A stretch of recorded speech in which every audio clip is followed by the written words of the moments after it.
और ऐसे ही हमारी शादी ब्याहों और तकरीबात की फजूल खर्चियाँ, लड़का देखने लड़की देखने जाने से लेकर मंगनी के रस्म भी फंक्शन हॉल में करेंगे, विदाई भी फंक्शन हॉल से होगी, भारी से भारी फंक्शन हॉल होगा, दूल्हा दुल्हन को आने ले जाने के लिए कार मर्सिडीज बुक की जाएगी, 2-4 घंटे के लिए 20-25 हज़ार रुपए किराया देना पड़ेगा, उसे गुलाब के फूलों से सजाया जाएगा, खाने की कुर्सियों पे चादरें चढ़ाई जाएंगी, दुल्हन को नीम बरहना कपड़ों में खड़ा किया जाएगा, उसका सीना भी दिख रहा है, कमर भी दिख रही है, उसके बाजू भी दिख रहे हैं और कुर्सियां पूरी ढकी हुई हैं। जिसे ढांपना था उसे खुला छोड़ दिया और जिसे खुला छोड़ना था उसे ढांप के रखा है। और फिर उस पे फूलों के हार का खर्च होगा, फिर हदिये तोहफों का खर्च होगा, स्टेज का खर्च होगा, फिर उसके बाद हदिये तोहफों के बाद एक लंबा सिलसिला चलेगा शादी ब्याह पे। जोड़ा जहेज के नाम पर नहीं देंगे तो शादी नहीं होंगी। लड़के के लिए सूट के अलग पैसे, बूट और शू के अलग पैसे, उसे कार के अलग पैसे, उसे घड़ी और मोबाइल के अलग पैसे,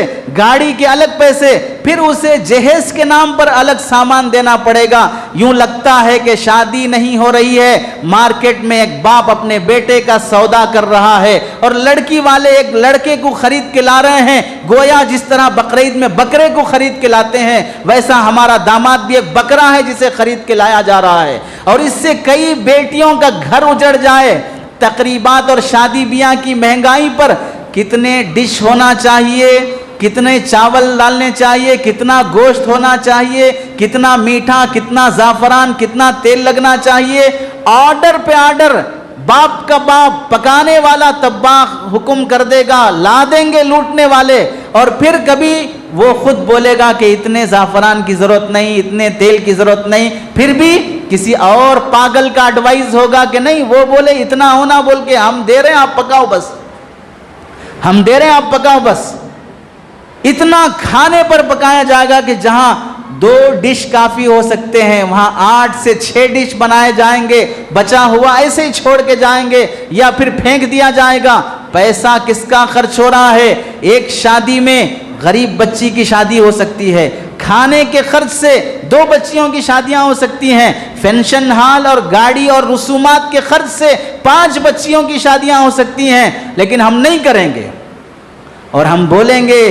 धड़ल्ले से, बेशर्म बेहया बनकर, हमारा पैसा है, हम नवाब की औलाद हैं, हमको अल्लाह दिया है, आप कौन होते हैं मना करने वाले, हम जहां चाहे खर्च करेंगे, जितना चाहे खर्च करेंगे, हम आपको मना नहीं कर रहे हैं, हम शरीयत इस्लामिया बता रहे हैं। आप मुसलमान हैं तो माने, मुसलमान नहीं है तो आपसे हमारा खिताब नहीं है, हम आपसे कलाम नहीं कर रहे हैं। लेकिन वो दिन देखने के लिए भी इंतजार में रहें कि जहां अल्लाह की इस नेमत को ऐसे खर्च किया जा रहा है, एक दिन आएगा उसी नस्ल के लोग अपनी औलाद को देखेंगे सड़कों पे भीख मांगते हुए, सड़कों पे भीख मांगते हुए। जहां खानों की डिशें फेंकी जा रही थी वहां एक एक निवाले के लिए उनकी नस्ल भीख मांगने पे तरसेगी।